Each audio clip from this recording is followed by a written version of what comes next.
Welcome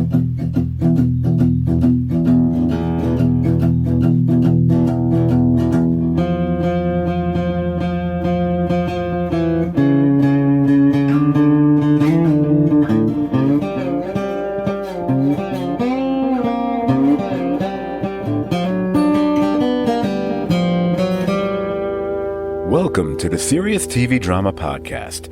I'm Scott, and joining me once again this week, the time-traveling assassin from across time and space to my diabolical lunatic across the hall. It's Jamie. Hey, Jamie. Hey, here I am without my tiger mask. Awkward. Lordy, Lord. Shining flashbacks. You got a little Shining in there. You got a little Psycho in there. You got everything in this one. And what am I talking about? We are here to talk about the latest episode of Evil. It would be the 11th episode, which was titled Fear for the Future. I did notice from the get-go that this episode was actually directed by Robert King himself. He is obviously one of the co-creators of the series, him and his wife, Michelle. He has actually directed 5 other episodes, and it's interesting to see that they are all fairly significant episodes. As the cat crashes around me. The very first episode of the series, he directed probably what's considered one of the best episodes of the series, the one in the monastery, S is for Silence, which is a great one. Then in the next season, he directed another very significant one where they're trying to determine the weight of a soul. That was a really impressive episode. He did knock out the first one this season, which coincidentally had to do, I think that was the one that had the whole particle accelerator, which obviously gets referenced in this episode, and he chose to do this one as well. I do wonder if having, the big cheese or the big cheese, whatever he is, might have had something to do with why we start this episode, and throughout the first several minutes, in fact, we get some of the most striking and memorable series of visual flourishes that I've seen in any episode of Evil. Namely, when a scene, and each scene seems to focus specifically on one character, it would fade, but not so much into black, but into shadow. And then the next scene and character story would also begin that way as well. There was something really kind of, it had both a stagecraft kind of a quality to it, as well as a very seasoned, cinematic feel to it as well. And I was very, I noticed that right off the bat. It didn't open necessarily like that, but it goes from the Kristen bit where I think she's standing over. I think we see her standing over the baby or something, and then it goes from her to the Leland thing. The way it kind of goes into shadow, then comes out of shadow with Leland's face. I really thought, okay, we're playing on another level in this episode. And to me, that was, even if you didn't know. We're in the home stretch of final episodes of this series. They're probably really going to be, pulling out all the stops, as I think we would say they've done for the last couple episodes. Certainly, you kind of knew, okay, this is going to be a big one too, even if you hadn't seen a trailer or an ad for it, and probably most of us hadn't, because who sees ads and trailers for TV episodes anymore? Quite frankly, yeah, it's not all that popular. I did read that. I think it may have been 2 episodes ago. That's about the time that they had the writer's strike, and then they came back. Like 1 or 2 episodes ago is when they started filming again, and that's when they made the announcement that, hey, show's been canceled. So they had to very quickly find a creative and satisfying way to redirect their path on how they wanted to tell the end story. It's funny and coincidental that you should mention that, especially since we did not confer before we recorded tonight, because that's going to go right to something I'm going to cite from the whole opening credit disclaimer thing, and then I want to go a little bit more into that, more so than ever before. The opening credits, by the way, having the opening title credit, they went very unusual with this one. They did kind of a 50s cheesy sci-fi monster horror movie kind of, fear for the future. They didn't. It was like the visual version of saying it like that. And once the intro kicked in, the disclaimer was basically, skip the intro and the show will be canceled. Oops. Now, that's actually, as funny as it may be, it's actually, to me, it's more significant than usual. Now, I believe I've said on this podcast at least once or twice this season that at the very least, these disclaimers and more the more recent ones are reminding me a little bit of how a series such as Arrested Development went very meta in its later seasons, specifically, I think maybe it's more the third season, where they were clearly incorporating commenting on how the series was doing with Fox and trying to stay on the air and kind of making cracks about that, about, you know, the state of the Bluths and whatever, and kind of, and you could see like, oh, I see what you're doing there.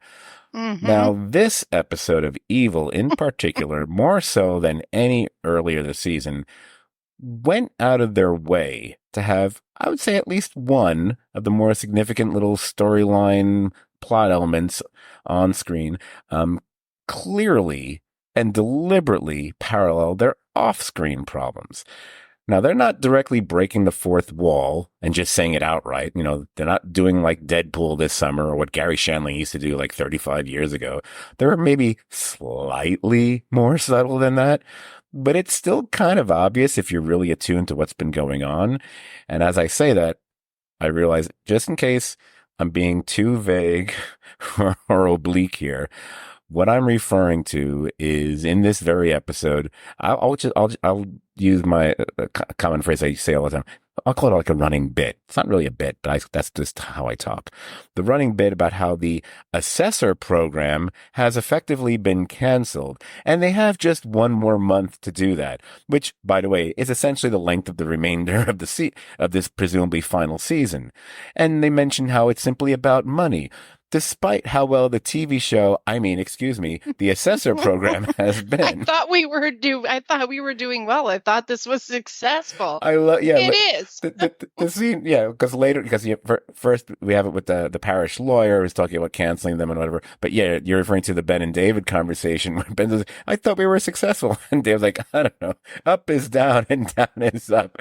And It doesn't matter anymore. It doesn't matter anymore. I thought that was very canny and savvy and very funny, and I really appreciate it a lot. Another thing, before we get into the more nuts and bolts of this episode, I just want to mention from the top, for me and probably for several other viewers, I'm guessing, this was an especially nice episode for seriously talented guest stars. You know, number one, we have Anna Klumsky showing up, and as That was a surprise. we'll call her Ellie for now. We had Richard Kind popping up as the judge, and and I'm pretty sure I've seen Richard Kind play a judge before, probably in either The Good Fight or The Good Wife, if not both, and as well as other shows. That's during Leland's arraignment and pretrial motions. And also during those scenes and a few more, we get the almost always splendid John Carroll Lynch.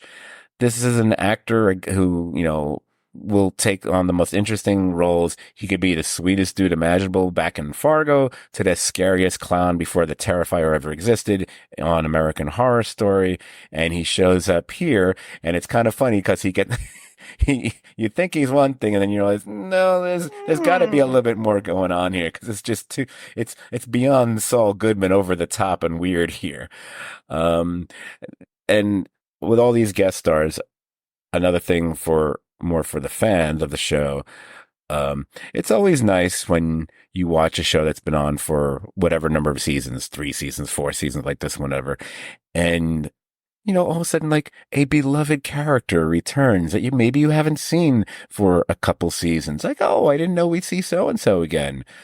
And this episode kind of sort of does that when George the Demon shows up again, who I feel that we've sort of kind of referenced without saying it whenever we kind of come down on Kristen about, Yep. hey, you know, you've gone through stuff, you know, oh, you move your toes bullshit. Mm-hmm, Uh, yeah. I also It's like literally sitting at the end of your bed eating popcorn. I loved it. Come on. And as I kind of, unintentionally even mentioned earlier, the fact that Robert King and his sense of humor, and how they're kind of touching on little kind of horror touchstones throughout this episode, as well as a few other evil episodes that we've seen as of late.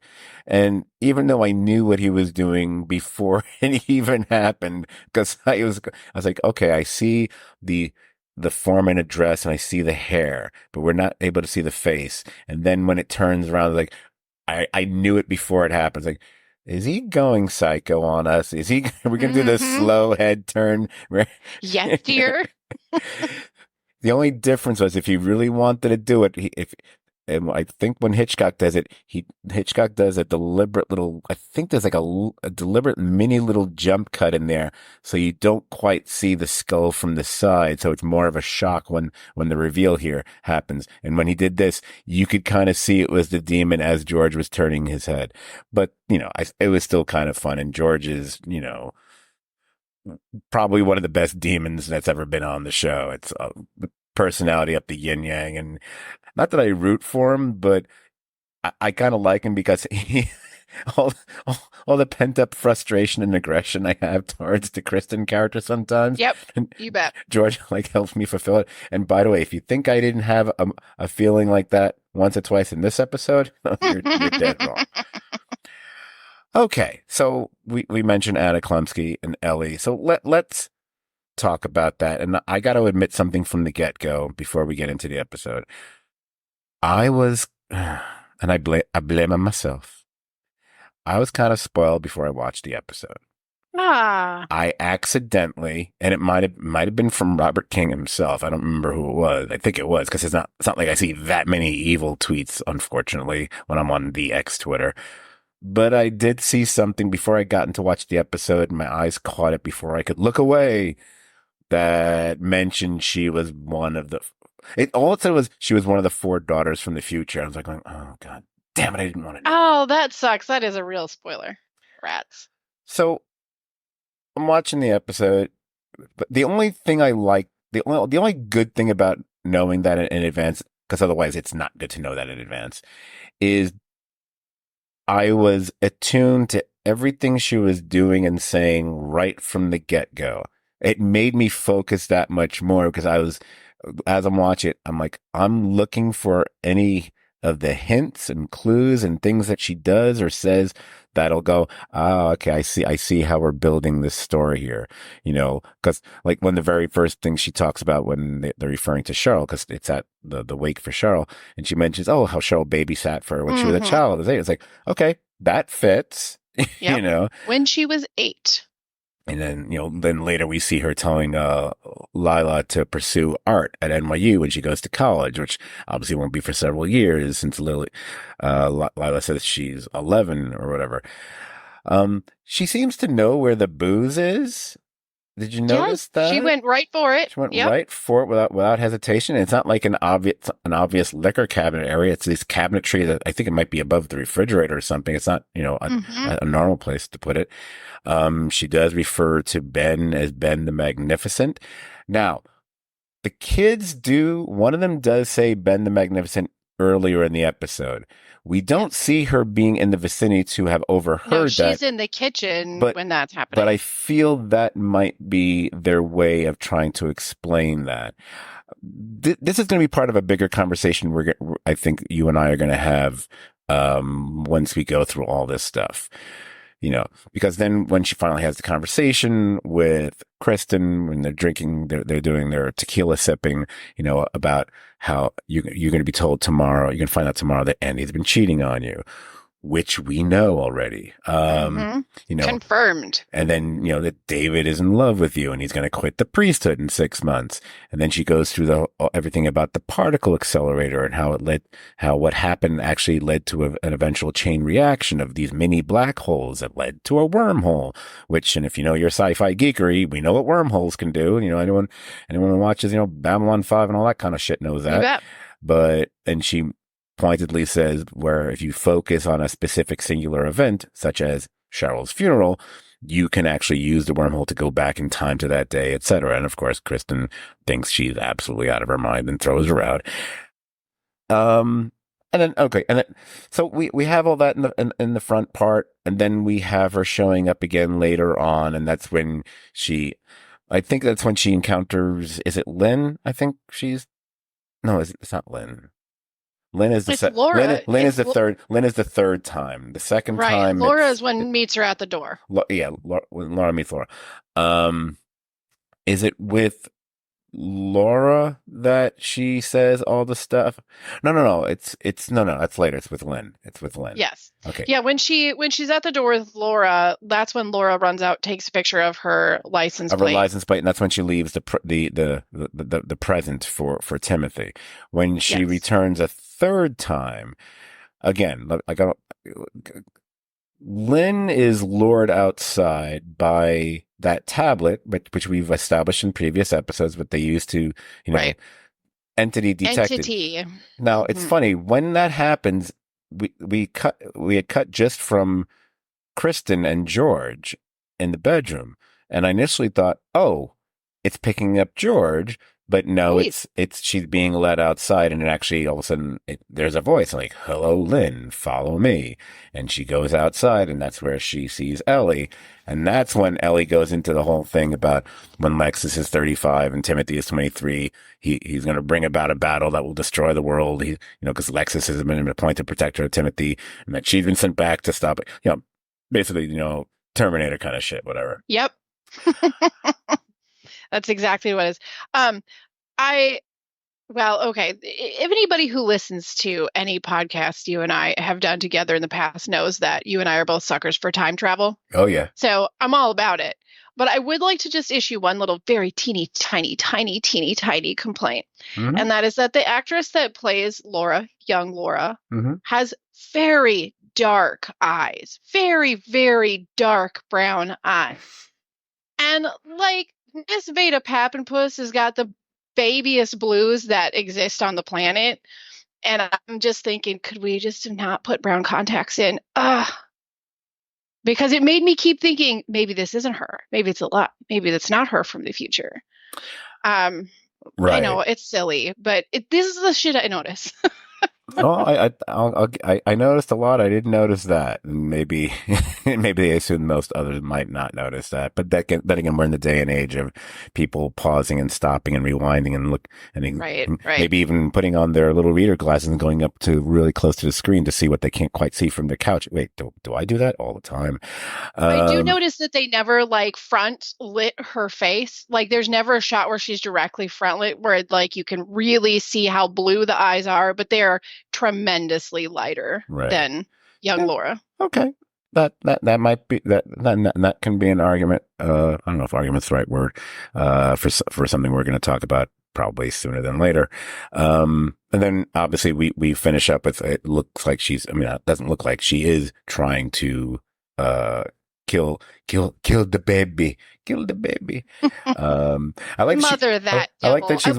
I love the speak of the devil. Like when he was talking about the baby. Oh, there's a lot of sly lines George, like that. speak of the devil. George. Get that pillow over to that devil baby. Which is nice because I thought, oh, she's not going to use the box cutter on the kid, are you?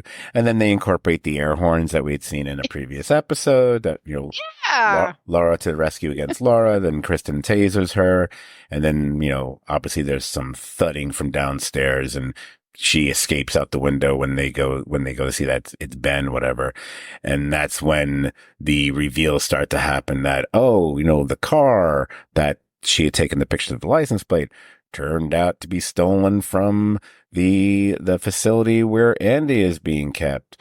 And, it looks... What do you know? And they're putting together the idea that, that woman that he's cheating on her with, that's the woman who's actually responsible for this. And apparently there was that thumb drive, and and it seems like she watched the thumb drive over and over, which would explain one thing.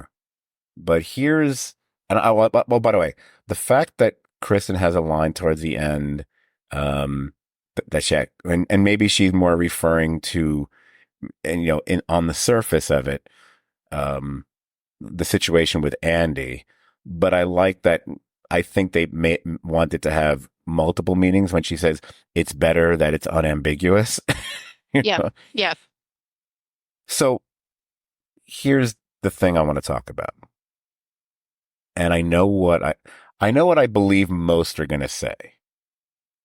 And I will even say from the outset, most are probably right.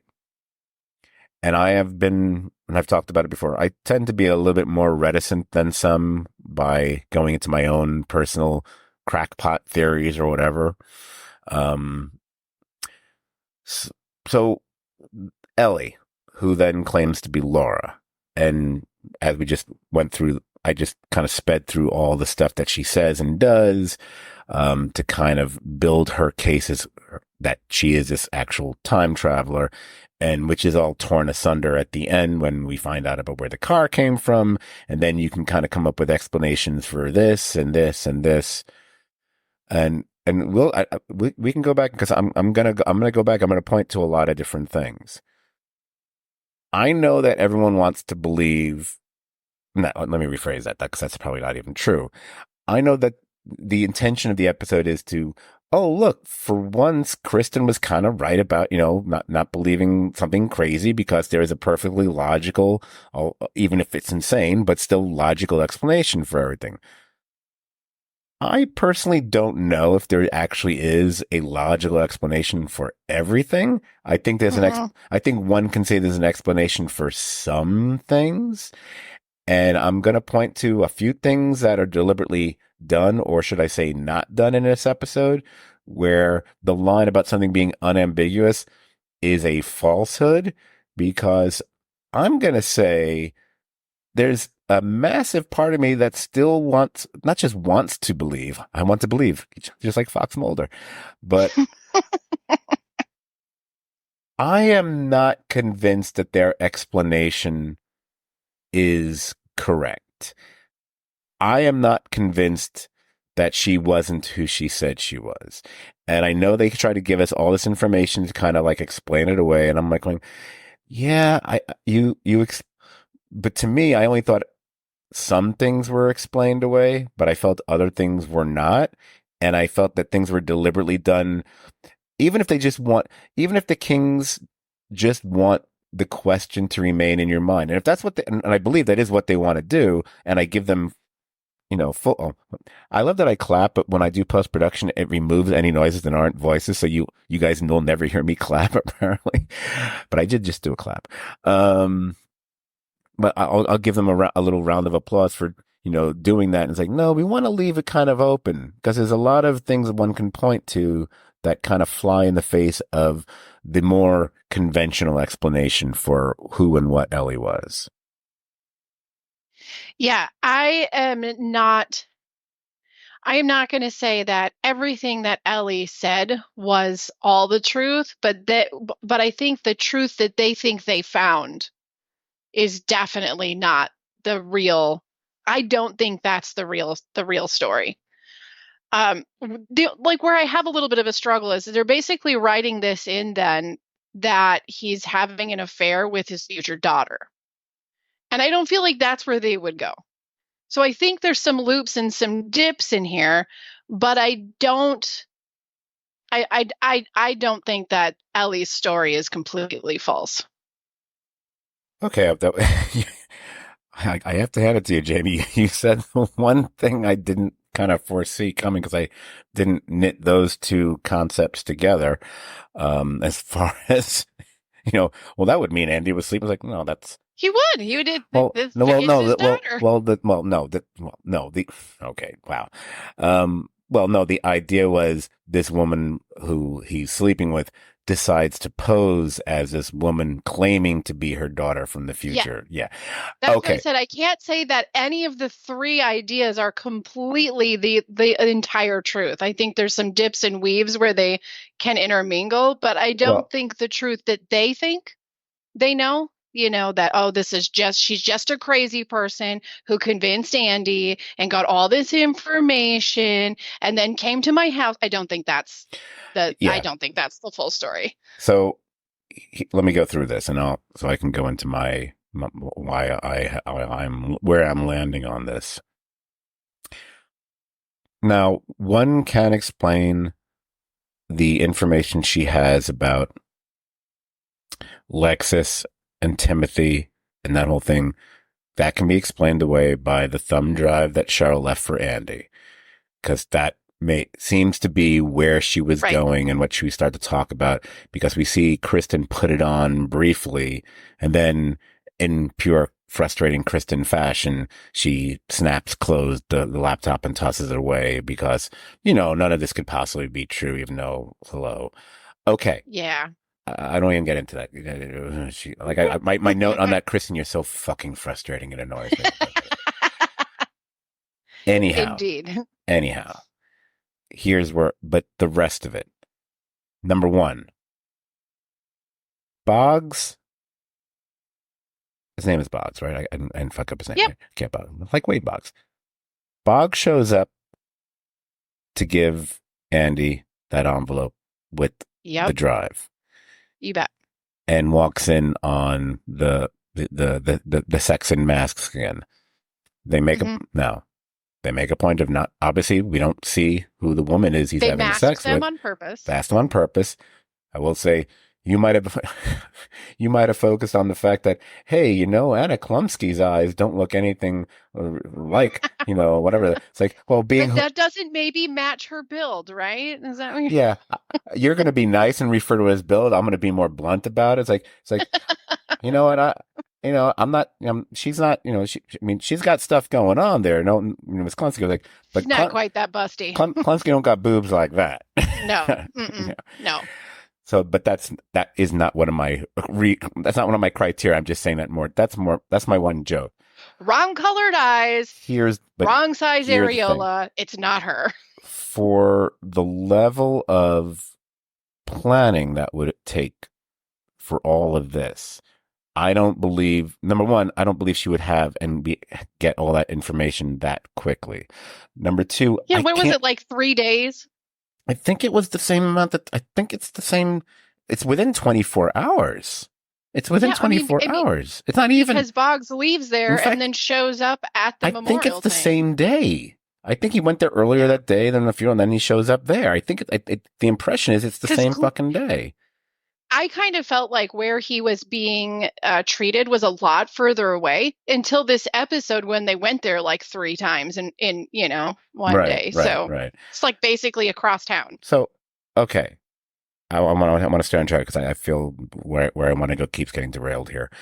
Okay, number one, I don't believe Andy would go along with any kind of plan like this. It doesn't make sense, especially considering it would involve actually, murdering a baby, not to mention, even though in the video we got the explanation from Cheryl that you're going to be highly susceptible because you're not entirely you. Right, but it has to be triggered, and the triggering mechanism is not something she would have.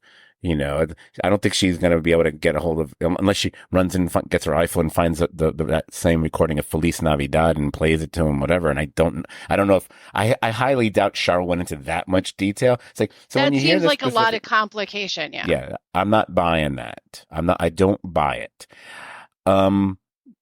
There are things she says and knows that I don't see her being told by Andy. Let's say he's been involved with this woman across the hall for whatever number of days or weeks, or I don't know how many months he's actually been there. I didn't get the impression he's been there for that long. A month and a half maybe. I don't know. I'm not sure about time on the show sometimes. Right. But I don't see him having with the woman that he's cheating with. I don't see him talking about his daughters all that much, and especially, what kind of grades they get in school. That does not compute to me at all. The grades, the things that they're interested in pursuing, where they keep the liquor. Exactly, where they keep the liquor. Like, there was all these things that just didn't make sense. And while we can also chalk the fact up that, we want to believe that she's this insane person, but because she's really convincing throughout the episode. Like I rewatched a couple parts of it because I wanted to make sure I knew the order of when things happened. Like that's when I saw, the Ben the Magnificent line is said earlier, but I was looking right where it said, I was like, she's nowhere there. They can kind of get away with saying she still overheard. It was like, really, through all these people, she's in another room entirely. She was able to hear that because what? Also, all the business about the particle accelerator, and Yeah. I mean, Yeah. Andy doesn't know anything about that. and if he knows it, he knows very slightly. He doesn't know that much about it, not to the extent of the way she spoke about it. And maybe she's a big sci-fi geek herself, but I don't know. To me, it felt like there were so many things that Yeah, and didn't. quite honestly, even if Andy was like, I'm gonna spill my guts about every single detail of my life and my children's life, the actual reality is the man was never there anyway. So he doesn't even know half this stuff. And also, then we're also going to have to go with the idea that he's whoever this woman is so deranged that she is, because she doesn't need to do this at this point. There's no reason for her to do this at this point unless she honestly believes she has to kill that baby, which doesn't make sense. I mean, because if she's that big, if she's that fucking off her rocker, I don't know if she can just walk out of a place like that. I don't know if she can. I don't think she'd be in a place like that. Also want to point out that we never see her there. We never see a piece of video No, footage or CCTV, anything confirming. That's why by having her in the mask earlier and all, it's like, you've done nothing to convince me that she was the woman across the hall. You've done. I actually was curious as to why we didn't have because I kind of figured there'd be a moment. So we got the license plate. Oh, it's a stolen vehicle. I thought at some point we'd be looking up the person, who lived across the hall. It just seems like something Ben would do. They would just find her profile on something. And also, she would not only have to be a lunatic, she'd have to be a kind of a brilliant lunatic to drop a line like how she misses Ubers. Yeah. Now, I get it. One could say, oh, because she's been in the booby hatch all this time. It's like, well, I don't know how long she's been there, but There's certainly boobies in the booby hatch. Yeah, really. I didn't even that. Wow, I didn't even intend that. Hey, you know what? It's been a while. Leave me alone. Anyway, but and I remember thinking, okay, that could be their excuse for like, oh, because she's been in this facility all that time. It's like, I'm sorry. I doubt if she's been in the facility for a super long time, that means she's been committed somewhere. So she can't just fucking leave. So my assumption is she hasn't been there quite that long. I don't know if one talks about missing Ubers because they've been away, wherever for a couple months or whatever it is. It just seemed like the line where you can kind of explain it away that way. The more crazy explanation makes more sense to me. It's not makes more sense. Well, that's kind of the thing about evil, right? The crazy explanation is often the correct one.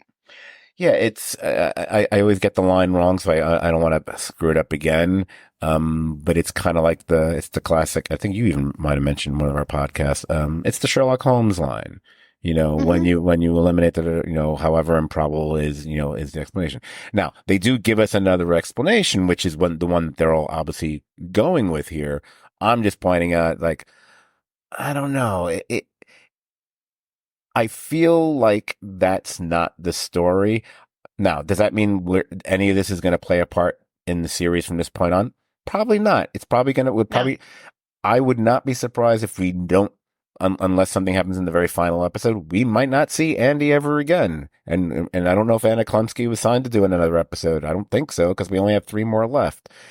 But even the fact that if we don't see them again, it still makes me think, that doesn't convince me that this isn't what happened. Because here's the thing. If what they say is what happened, I'm sorry, wouldn't there be an all points bullet, an APB put out on this woman who tried to murder a child in your bedroom? She broke into the house and tried to kill a baby. Yeah. That's newsworthy.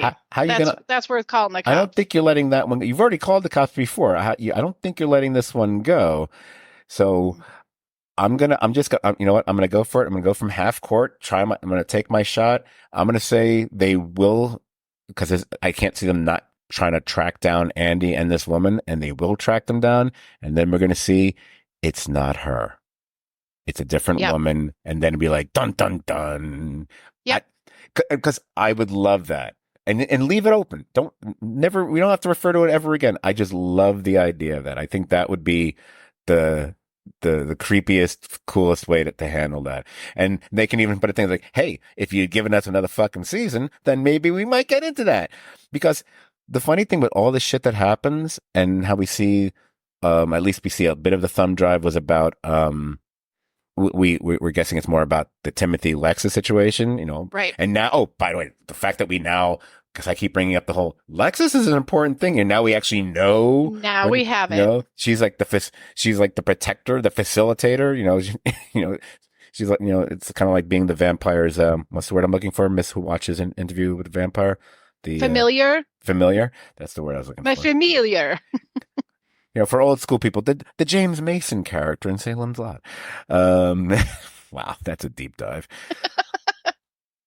But what was I going to say? Oh, and what I also thought was funny once the episode was over, I went, "Hey, you know what?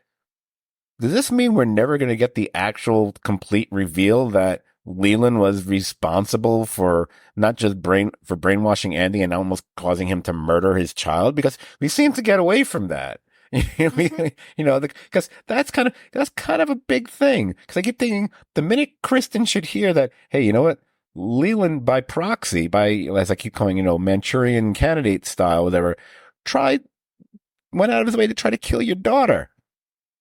That's huge. That should be. Anyway. Yeah, I mean, because we hear it. Christy got this information twice, right? Because she got it from current Laura, who got it from future Laura, right? Right. And then she got it. Well, she was getting it from the thumb drive that Cheryl left, but then of course she doesn't like hearing the truth or accepting it, so she closed she closed up the laptop and tossed it aside. Yeah, but it's frustrating because look.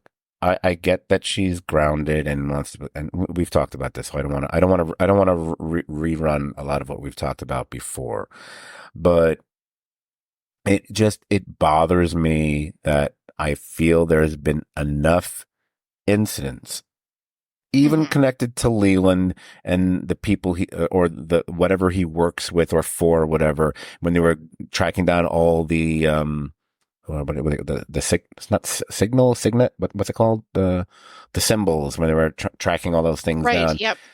A lot of these things were like, hello, are we ignoring the creature in the corner here, or this or that, whatever? We're just going to pretend we didn't see that, you know, whatever. Yep. At a certain point, Scully did acknowledge that there was crazy shit going on, and you couldn't explain away everything. It's not all about right. her, you know, the fact that even in this episode, okay, George reappears, right? And her whole thing was I think she chalked George up to this kind of thing that happened to her, almost like a dream. And like if she sleep paralysis. Sleep paralysis. And if she can just move her toes, you know, but the fact that she can't, and she's frozen there, and she's watching this woman about to murder her new child, that to me alone should convince you of the fact that there's real shit going on here, you know? But but she's going to chalk up like George is a manifestation of her fears, and you know, and which is what leads to her sleep paralysis. She's going to diagnose everything, right? And I feel like if we would have had more time to tell this story and a little bit more time with Boggs, I feel like there would be an opportunity where Boggs would finally look at her and go, when are you going to believe in reality?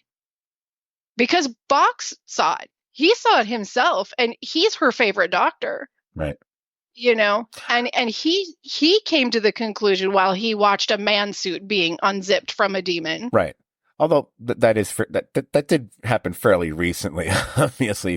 But I feel like there would be an opportunity for Boggs to say, "Hey, when are you going to believe that this is the reality?" But here's the thing, and to go along with that, here's a person, a fellow psychologist, because they're both psychologists, right? But he's not a psychiatrist, psychologist, who obviously will always go to the more scientific, plausible explanations for things. And generally speaking, they're probably right in most walks of life, whatever. But when that happened, when we had the skin suit unzipping demon going after him and Cheryl, whatever, he even almost half jokingly He did. tried to explain it to him. He's like, "Yeah, you're not explaining this one away." And we Like, both yeah, it ain't working. experienced this. Like, so it's like, "Yeah, this is a thing." Hmm. By the way, I'm kind of gonna use Boggs to go other places. I think here. Do you think Boggs should have told her about Andy or not? No. I mean, not at that point. Obviously you're at the wake for her mother is probably Right. not the time But to I do that think either. even without the sensitivity of the timing, no, probably not, because I feel like that. I mean, it's sort of like if you had a best friend or something that was in that situation, that's sort of an ethics that would come up then too, where it's like, well, you tell her or I'm going to tell her. But this is a doctor situation. And no, he wasn't seeing him as a patient. Right. That would be my sticking point. There's no doctor client Right. relationship between him and Andy. There's not even any relationship between him and Andy other than the fact that he doesn't know who he is and Right. talk, whatever. She's actually, I don't even think she's currently his patient anymore. She was a patient, but they're still friendly and they still have at the very least a professional relationship, but I think they have a genuine friendship as well. Hence why she's still in his life and still is, dealing with Ben and this and that and even her mother, whatever. Again, I could if it see that wasn't analytical part of his brain stepping in though and saying this is something that she has to discover for herself. It's not something that can be just told to her. right, it's a little shaky. I guess I get it. Um, I don't know if I If it had agree with if it it. had been Ben who saw it, yes, absolutely. Tell Right, her. right. Yep. Again, I don't think there's a right or wrong answer on this one, and certainly that wasn't the time or place to say it. I will agree with that, and there just simply wasn't time for it to happen. Although I do envision there's going to be a moment that she's going to have. There could be a moment that she has with him where she might question whether he should have told her or not, and then maybe he'll explain it at that point. Yeah. But again, I don't think there was time, and just the timing of everything, because that's all happened within a 24-hour period and whatever. So we have all that going on, and and certainly other things, but I kind of want to switch gears with this episode to one of the great things about this entire episode. That's all the Leland stuff. The Leland stuff is fantastic. And we get another classic Emerson gets his face Yep, hit. I thought of you when it happened. I was like, "Oh, there it is. You got the Jim Rockford treatment in the first 15 minutes." Pow. So what I liked about there's a few things I liked about it. Just from an information standpoint, because I was kind of wondering, and I think many other people were as well, because we weren't clear on it. What exactly is it that he was arrested for? Because all we knew is about the reveal of there being the secret room, but we didn't know how much more there was going to be either on that drive or what they actually found when they got there. And then we find out, and it's like, oh, that's kind of major. Because apparently, I did know he was. I think it was revealed that he's been doing this with other people. It wasn't Yep. Andy wasn't There's the one, two people sitting right behind her in the video hooked right? up. So we find out that his arrest was for.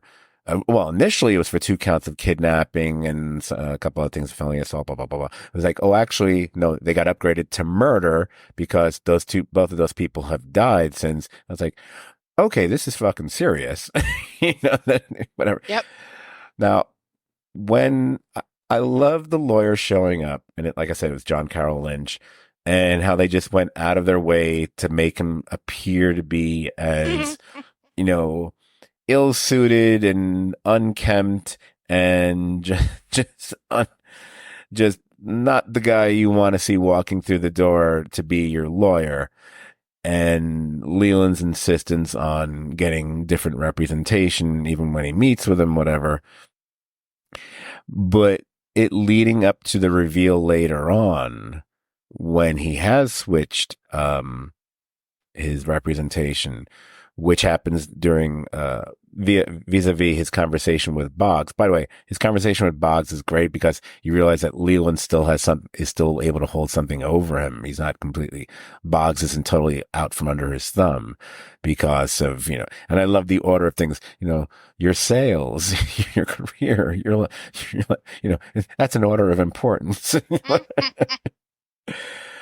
The reveal But of a credit to Boggs that he's a lot.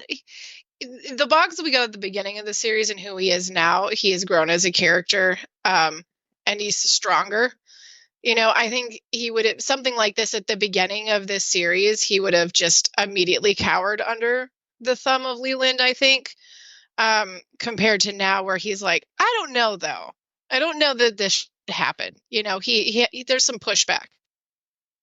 Well, I also enjoy the fact that when he has Boggs in for him to help deliver the desired psychological assessment, that one of the ways Leland has to prove that he's insane is actually explaining what the 60 is, that they're demonic families from across the world that control evil, who get together every 28 years or so to talk about bringing about the end of the world, whatever.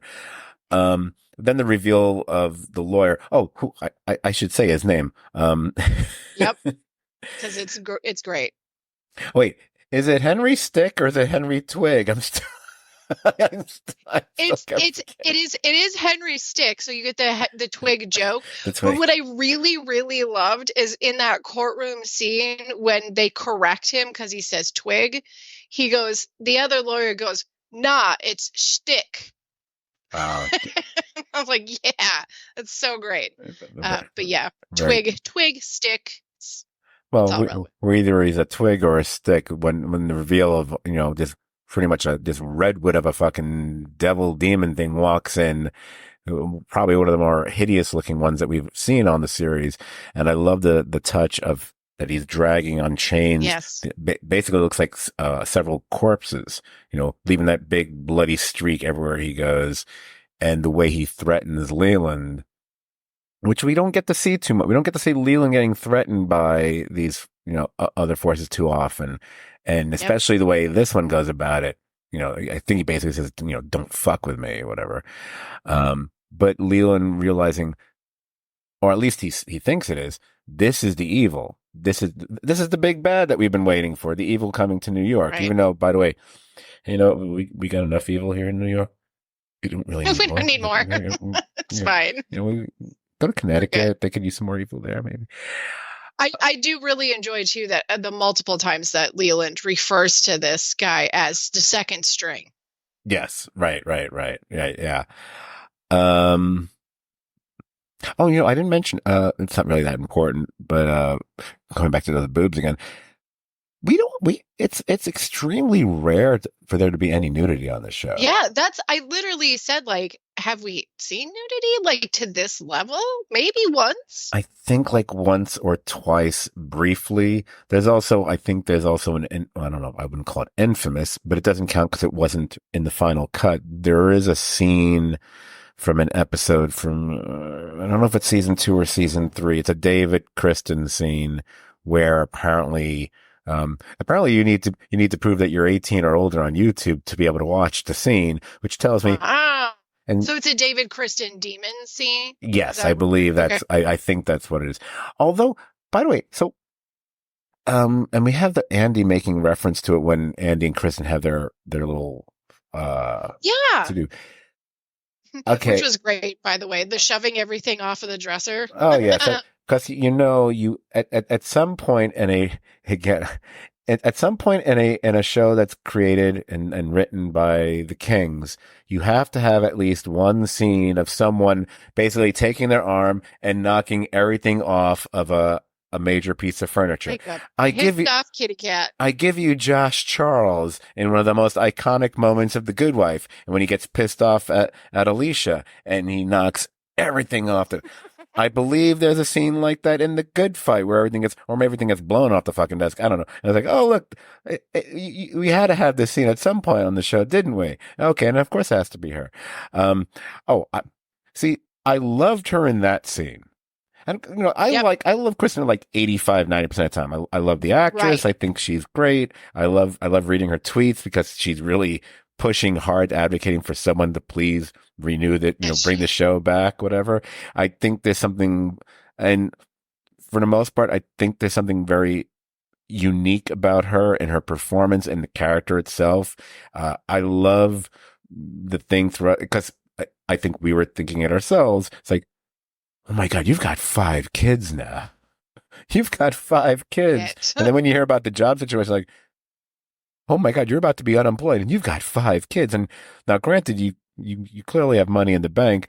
Hell, you've got an office that I'm like, how often have we ever seen her use this office? Because I'm thinking, has she used it?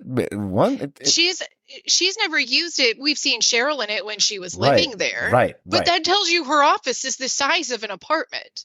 And by the way, where are you getting, land like that? I mean, granted, you do have a train trestle right above it.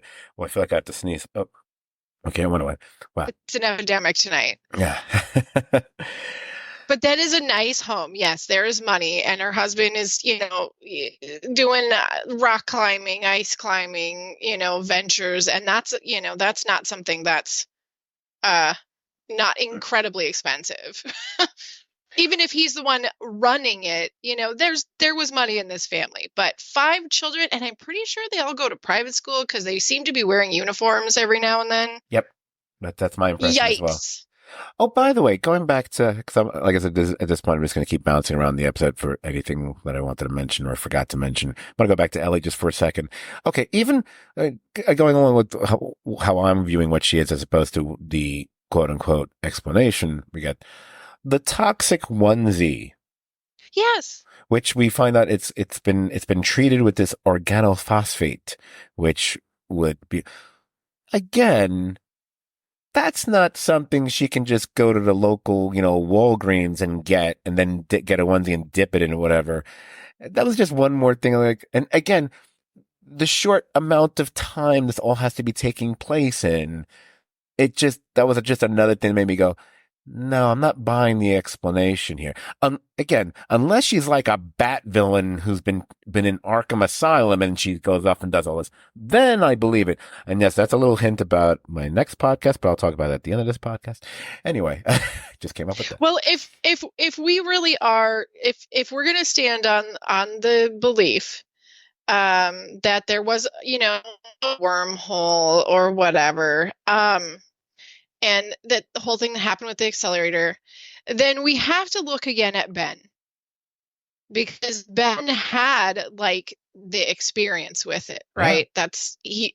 And we think, oh, maybe he just has these migraines that his father No, has. But now it's like, I just don't think that's what it is. I don't think we It's finished with that.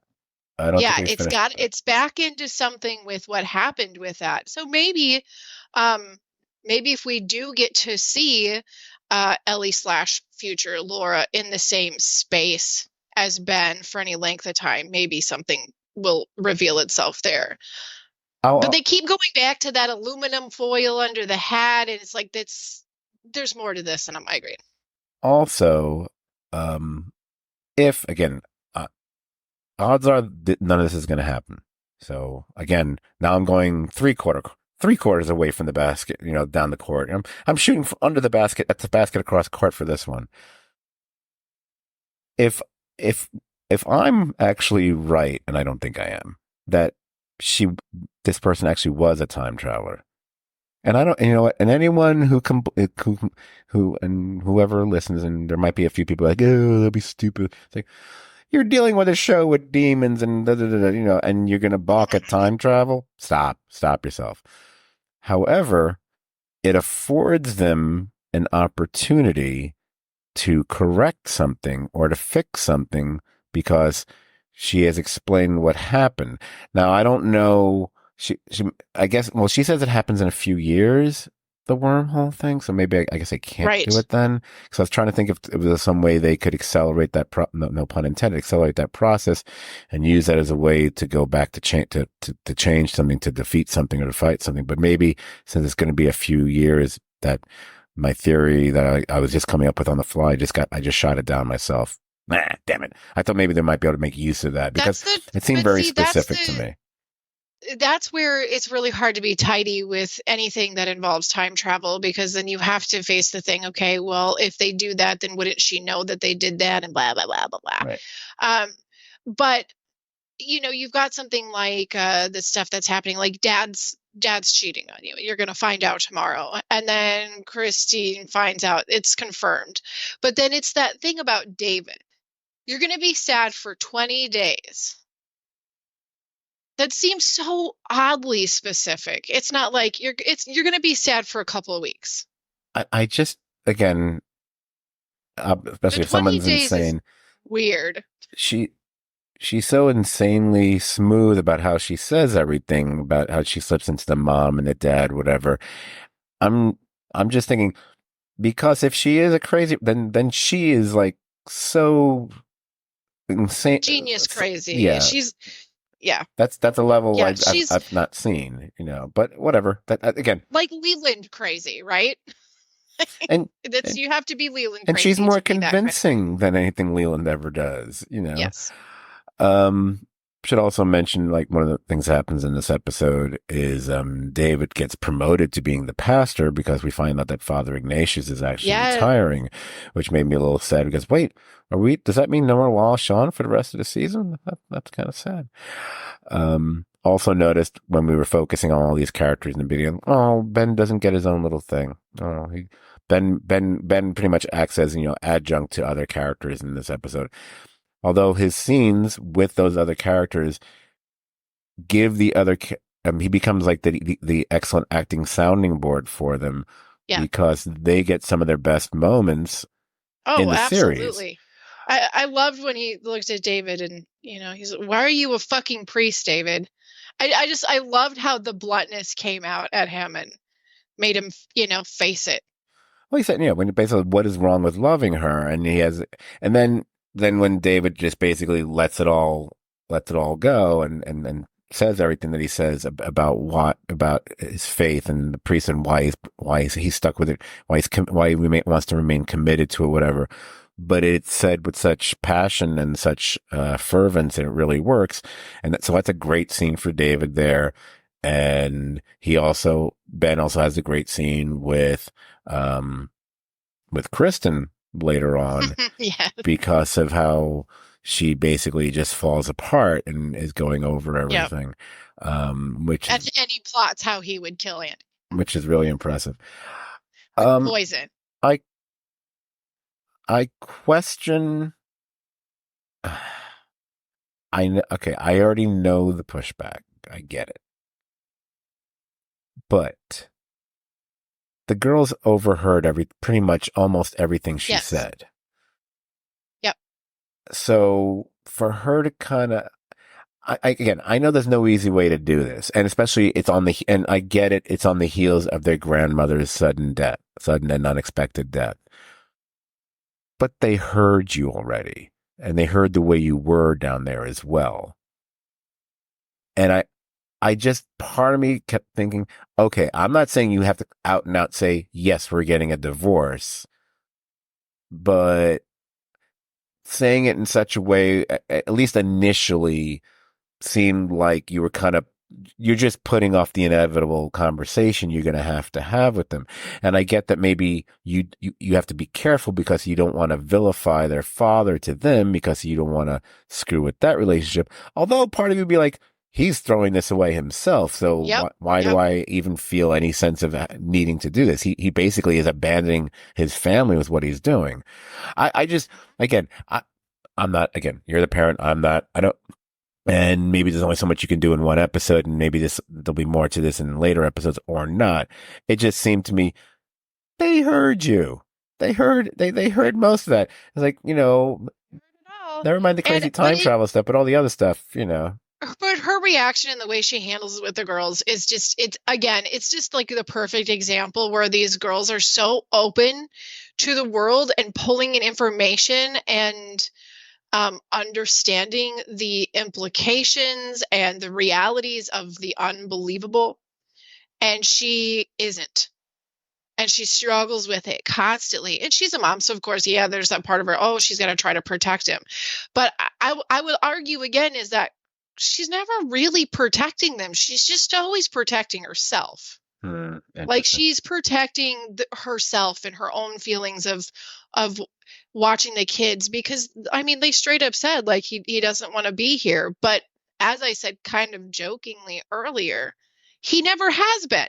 No, He never has been. throughout the He was series. home for like 2 months, right? There was a 2-month time period that he was there, and he's never been there. Right. So if this was real life, of course there would be repercussions, emotional repercussions for the kids to go through over time. But in that very moment, it'd be more like, oh, that figures. Like that's more how most kids would be like, saw that coming a mile away. It's the adults. It's why we always laugh about it in scary movies. The kids always know what the hell's going on long before the adults are willing to accept it. Right.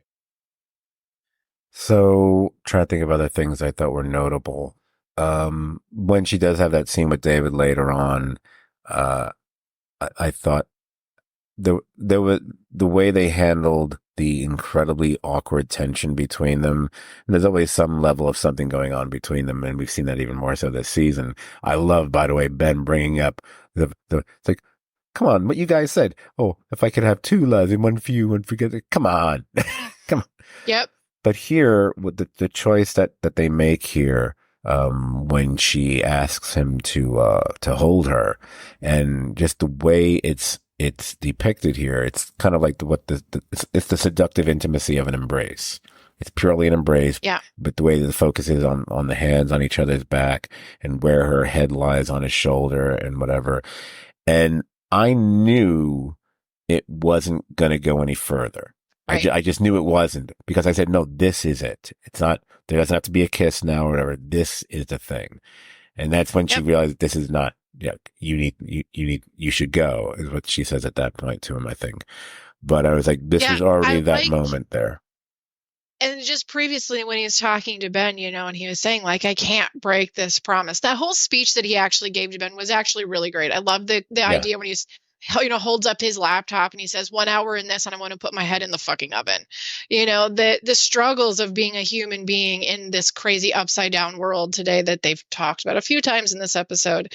But that he says like, I can't break this promise. Like it's the one thing I have. Right. But there was like, just as, when she kind of steps away to walk out the door, you can just kind of see it in his face where he's like, I'm going to break that fucking promise. Like he's always, in his own way, we always poke at Chrissy just being slow to accept reality. But David is too. Yeah. Because David lives in a world of ideals.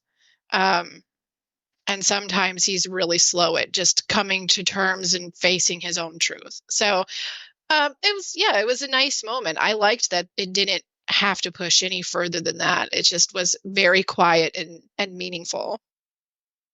Right. And, we also have an episode that has so much crazy drama and heightened tensions and so on throughout the episode. And then much like that, it does end on a more whispery, quiet moment of her singing, perhaps the somewhat overused song, but I don't mind it because it always works. Her singing "You Are My Sunshine" to the child, whatever. There's just something so terribly dark and beautiful and sad about that song being sung to the perhaps Antichrist, that she's the light in his life in her life right now. And I think if I recall correctly, it's shot in a very specific way with, I think the camera keeps moving away, where then it becomes, we're seeing them through the doorway, which is lit, but everything else, it's the shadow around them just increases as we move further and further away, which is kind of a visual representation of how the darkness is encroaching upon them. And as we move away, it becomes that much more present and almost oppressive in the image, until we go all black, because they go to all black and we continue to hear her singing for a little bit shortly after that. So that was a very interesting and deliberate choice there as well. Look, this show's on a roll, man. And it makes it that, and we use the word, while we use the word usually about Kristen on this podcast, it is frustrating to think that this show should not be ending now. It's, I mean, No. that I feel there's more story to tell with these characters. There's more places to go. I mean, and I do believe they probably have done things in a way where if it has to end now, it can, and that's, whatever, but it doesn't necessarily have to, which just by the nature of the show, because, they're not going to do something where suddenly there is no more demons ever anywhere, Right. Yeah. It's Buff, not going to abolish evil from the world. It's yeah, just not going to happen. Buffy didn't kill all the demons in the world, neither are they. So, No. but, you never know. It's still, hey, the way they keep going at it, at some point Netflix, I'm like, all right, you want 10 episodes? Because, they bankroll about 500 other pieces of crap on the goddamn streamer. Why not this? Yep. Yep. I do. Christine Lottie did say in that interview that I had read, that the really important stuff to end their story out, they were able to maneuver characters around to be able to still get that story out. But she did say it is different. It is different than what they had originally planned. What all the actors knew their characters were going to eventually come to, clearly had to change, and they did have to move a lot of it around, which is a shame because you always want to know what was the long game in the story. Right. And you have to just cross your fingers and have faith that the creators know how much the viewers really love it, and to give them at least something they can feel good about, like ending it out on. Yeah. I think my concern, and I think I'm seeing it already, is once they realize that after the writer's strike, et cetera, whatever, and what was going on with the series, I think certain things got chopped down. I think that's why we're not seeing it be episode of the week kind of thing. It's more, let's get to the storylines.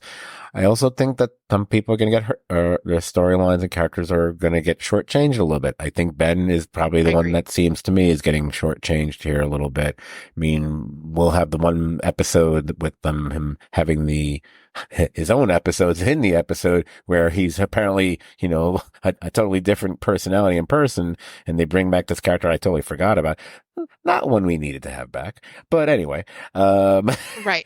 But I think, but we haven't. I feel the Ben stuff has not been satisfactorily resolved as of yet. And if they don't, if they don't go back to it, I'm wondering if, I got a feeling they're going to get a lot cut. I feel they're going to okay, he's just going to be tinfoil hat guy, and we're never going to deal with the whole Jin thing. I hope that's not true. I hope it does happen. I'm certainly not predicting that. Right. I'm just worried that that's happening. If you do look at where they had to stop production because of the writer's strike and where they came back into the same season, finishing the season, it's pretty easy to surmise that they were like, okay, writer's strike probably started somewhere after this character was reintroduced into his life. Right. And then they had to just figure out how to move away from that because there wasn't time for that story. Right. At least that's what it feels like. Oh, that part I don't mind because I didn't really care for that character very much. Me neither. It's okay. But it could have been interesting. It was something weird about Ben stopping to get scented candles and singing on a TikTok video type thing that was like, this feels weird and out of character. Right. So yeah, I mean, it's another really strong episode that really goes places. Again, if I hadn't been spoiled, that probably would have been a bit of a whoa kind of a thing. And although we do get to it pretty quickly in the episode. And we got angry Christine, and that's my favorite Christine. Yes, it's like I like seeing angry Kristen, and I like when I get angry at Kristen. So there you go. Yeah, I do. I have it on my notes here. I just thought it was so funny is that when Kristen's pulling all the stuff out of the closet and the drawers and throwing them all into the box, and she kicks this box in her bedroom. Right. The side of the box says, in the same way like in Toy Story where it had Andy's toys, but it said Andy's shit. Oh yeah, they weren't shy about cursing in this episode either. I noticed that as well. Not that they haven't dropped curses on since it became a streamer already, but I was just Well, the boobs alone made me just that much more attuned to paying attention to what was being done or said in this Yeah, like, whoa, episode. hey, something's happening here. And We I was got a like, oh, different we got to, introduction. We got some boobs. There's a little more cursing. yeah, maybe George is back. George is back. We got shit a few times. Fuck was said a couple times. Yeah. All good stuff. No, the only thing missing was Sister Andrea. But hopefully she'll show up in the next episode. Who knows? Was there anything else about the episode you feel we might not have touched on before I move along here? Not a whole lot. I do think that we predict that we will see Andy again. I feel like somehow Andy's going to have to come back to deal with the court situation in Leland. I think that might be how we get him back. Maybe not. If not, the actor's great. You would really, if you liked him at all, you would enjoy him 10 times more in his series Glitch. It's an Australian series. It came out a few years ago. It's so good. That's the first thing I saw him in. I could see so good. There could be an episode where they're having a Leland trial and they think they've got it taken care of, and Andy shows up as a surprise witness. Yeah, he was there. He was kidnapped to all the things that were done. That could be a way they could go about it. That's interesting. That could be a way to do it. And that would be an interesting way to bring him back, where it would be the closest he would ever get to doing something remotely heroic, other than wanting to go into the facility in the first place, which was Get to be a dad. Give him the moment that he gets to be a good dad, and then kill him, and then goodbye. Yeah, because he's pretty useless. We're done with you, Andy. Go climb some ice or something. Take your box of shit. Right. Take your shit box and hit the road, Jack. All right. I don't think we're really gonna talk about any other television series this week, because we just didn't get around to it. I won't say what the series is, but I am in the midst of watching a series that a lot of people watched, and I didn't when it got released back in April. I am almost exactly halfway through it. I may even finish it this evening, depending how late I choose to stay up. It is very good. It is very disturbing, and I look forward to finishing it. And maybe we might say, because Jamie has already seen it, I'm not saying what. Oh, wait, can I just say what it is without giving anything away? Just say what it is. Yeah, I'm talking about Baby Reindeer. It's been on my radar for a while. I just hadn't gotten around to watching it. For those who've already seen it, apparently I am almost exactly midway through that episode. I know it's that episode because I keep hearing whenever people, I looked at the Emmy nominations and for like a specific episode, that's the one that's got all the nominations. It's got the directing nomination. It's got the writing nomination. It's like, okay, it's that episode. I'm in the middle of it. It's the episode that begins with a really, kind of, scary disclaimer about, prepare yourself because this is going to be one fucked up episode. That's not what it says, but that's how I translated it.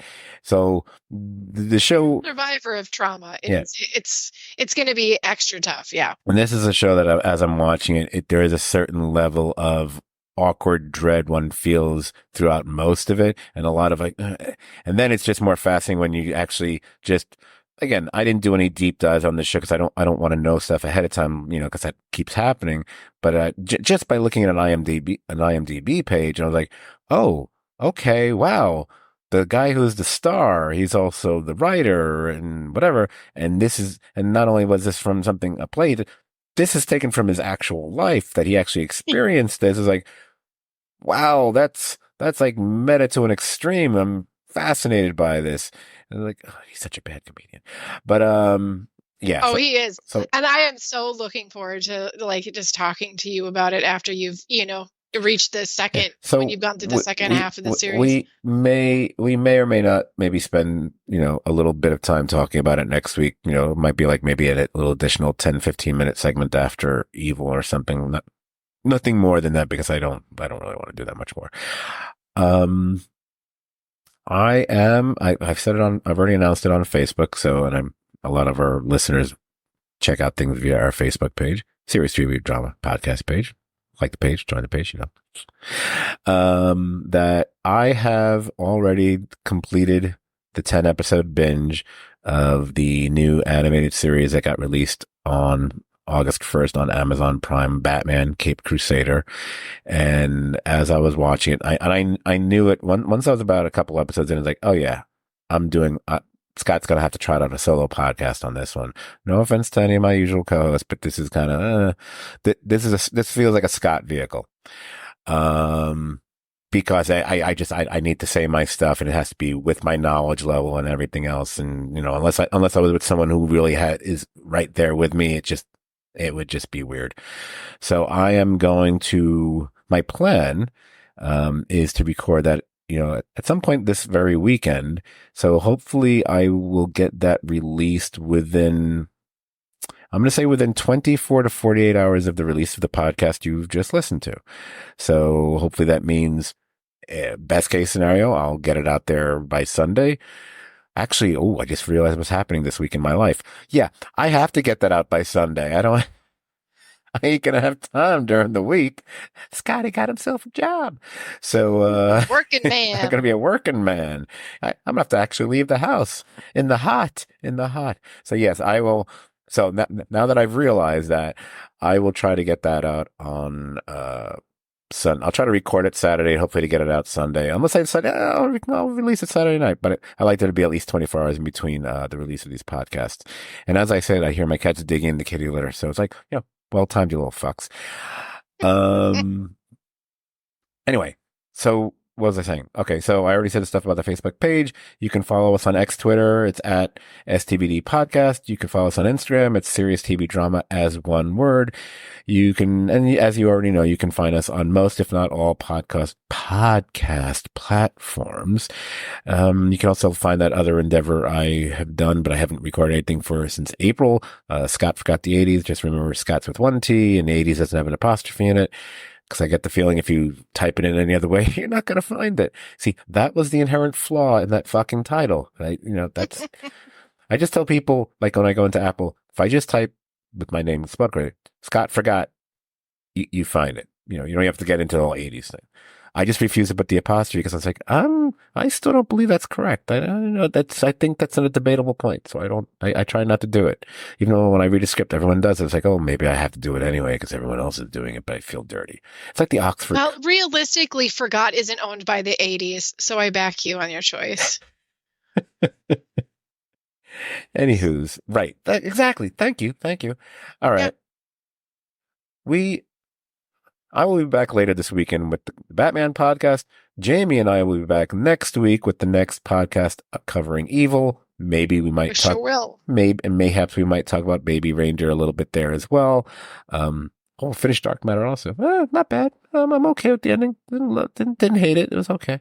Anyway, and we both know on our radar coming within a week, less than a week's time, the final season of the Umbrella Academy is on the way, and we will be, although now I have to make it different. Me trying to find time to watch, it's a little going to be different. Interesting. Oh my God, my life is going to change so much. Who cares? Things are really happening now, buddy. Oh yeah. But, we do plan to do a podcast on the Umbrella Academy. Obviously, part of me hopes it's great because it'll be more fun to watch. And there's part of me that hopes it sucks because it'll be more fun to podcast. Anyway. I know it's bad, but it's more fun to rip something than to compliment it. Anyway, that's all I really have other than saying 17 more times. So Jamie, once again, thank you so much for joining me this evening. Always a pleasure to share the podcasting, duties with you. Yes, of course. Thank you so much for having me over. He said duties. And you missed it because we see each other on the video here, even though I only release an audio podcast. Unfortunately, you turned away right where I was pulling my finger here because Mixie, one of the cats, just started to walk across the the nightstand, which leads right to where I'm sitting with the computer and the microphone. And that happened the very first time I was podcasting when I was doing, I think when I guest appeared on someone else's podcast, and the cat kept jumping up in front of everything. I was like, and I kept just lifting the cat over and over and putting her down. She kept jumping back up. I was like, oh, relentless. She's a star. She knows she's a star. Yeah. She's going to see stars in a second. No. How could I do that? She's an adorable kitten who just is destroying everything in my house. Anyway, with all that said, thank you guys for listening out there, and we will be talking to you soon. Have a great weekend. I can never end these things. Just say something, Jamie. We'll talk to you next week at the next episode of Evil. Later, taters. Yeah, what she said.